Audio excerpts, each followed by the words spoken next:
లక్షలు ఎక్కడ పోయింది?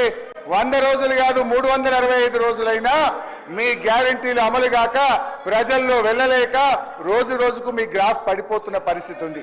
సో మేము ఆ రోజు 10 ఏళ్లలో దాదాపు 3 లక్షల కోట్ల అప్పులు తిరిగి చెల్లించుతూనే మేము ఎన్నికల్లో హామీ ఇవ్వకపోయినా 73,000 కోట్ల రూపాయలు రైతు బంధు ఇచ్చాం. దాదాపు 6,000 కోట్లు రైతు బీమా ఇచ్చాం. ఇలా ఎన్నికల్లో హామీ ఇవ్వకపోయినా 11,000 కోట్ల రూపాయలు కళ్యాణ లక్ష్మి పథకం కింద ఇచ్చాం. మీరేమన్నారు? కళ్యాణ లక్ష్మికి తులం బంగారం కలుపుతామన్నారు. ఏడాది అయిపోయినా తులం బంగారం అయితే ఇంకా వస్తున్నటువంటి పరిస్థితి లేదు.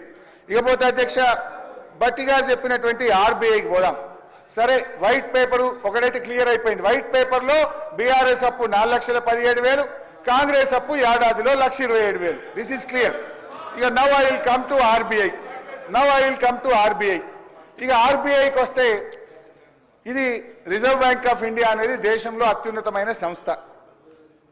ఆర్బీఐ చెప్తున్న అనేక విషయాల్లో ఇవాళ ఇవన్నీ కూడా రికార్డ్స్ కూడా ఉన్నాయి. గౌరవనీయులు వారి దగ్గర బుక్ కూడా ఉంది. కావాలంటే పేజ్ వైజ్ కూడా నేను వారికి పంపిస్తాను, పేజ్ నెంబర్ కూడా చెప్తాను. ఆర్బీఐ రిపోర్టు 10 ఏళ్ల బీఆర్ఎస్ పాలనలో కొన్ని విషయాలు చెప్పింది. అన్ఎంప్లాయ్మెంట్ రేట్ 2013-14లో ప్రతి 1000కి 65 ఉంటే మేము దిగిపోయే నాటికి అది 35కు తగ్గించాం. అన్ఎంప్లాయ్మెంట్ ఇన్ అర్బన్ ఏరియాస్ ప్రతి 1000కి 94 ఉంటే మేము దిగిపోయే నాటికి దాన్ని 73కు తగ్గించాం. పావర్టీ ఇండెక్స్ మేము అధికారంలోకి వచ్చినాడు 13.18% ఉంటే మేము దిగిపోయే నాడు 5.88%. అదేవిధంగా పర్ క్యాపిటా ఇన్కమ్ 3,56,564కు 1,24,000 నుంచి పెంచాం. జిఎస్డిపి 4,08,000 నుంచి 15 లక్షల కోట్లకు పెంచాం. అగ్రికల్చర్ జీవీఏ 47.9 వేల కోట్ల నుంచి 1,02,000 కోట్లకు పెంచాం. మ్యానుఫ్యాక్చరింగ్ జీవీఏ 57,000 కోట్ల నుంచి 1,23,000 కోట్లకు పెంచాం. ఇండస్ట్రీ జీవీఏ 1,02,000 నుంచి 2,45,000 కోట్లకు పెంచాం. Gross sown area in 1000 hectares 6,288 నుంచి 9,278కి పెంచాం.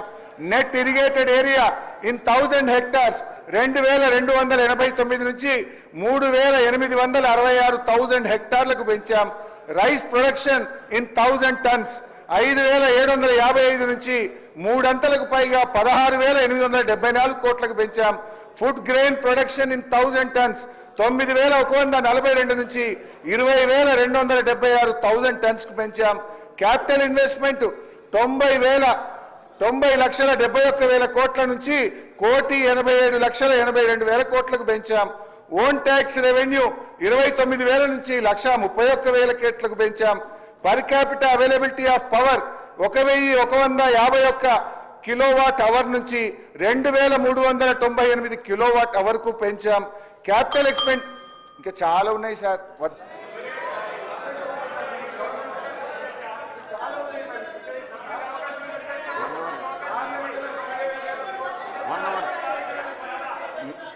4,17,000 కోట్ల అప్పు తెచ్చి ఏం చేసిండ్రు అంటే మరి ఏం చేసినామో చెప్పాలి కదా అధ్యక్ష. ఇలా పెరిగిన ఆదాయం చెప్పాలి, మేము ఎన్నో విషయాలు కూడా చెప్పాలి కదా.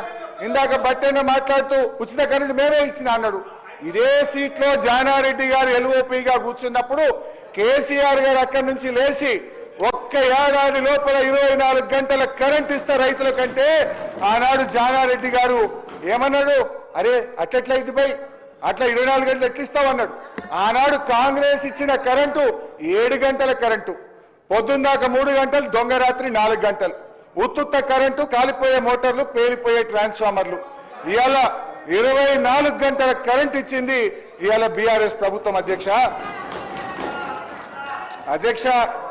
ఈరోజు బాధ కలిగేది ఏంటంటే రేవంత్ రెడ్డి గారు కానీ ఈ ప్రభుత్వం ఏం చేస్తుంది? మేమేదైనా ప్రశ్నిస్తే మమ్మల్ని దబాయించుడు, ఎంక్వైరీల పేరు మీద అక్రమ కేసులు పెట్టుడు, ఇదే కదా మీరు చేసేది.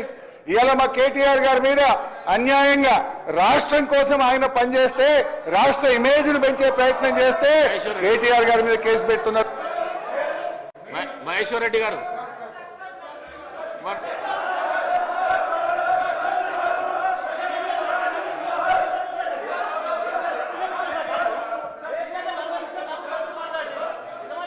డిబేట్ కావద్దండి, డిబేట్ కావద్దు.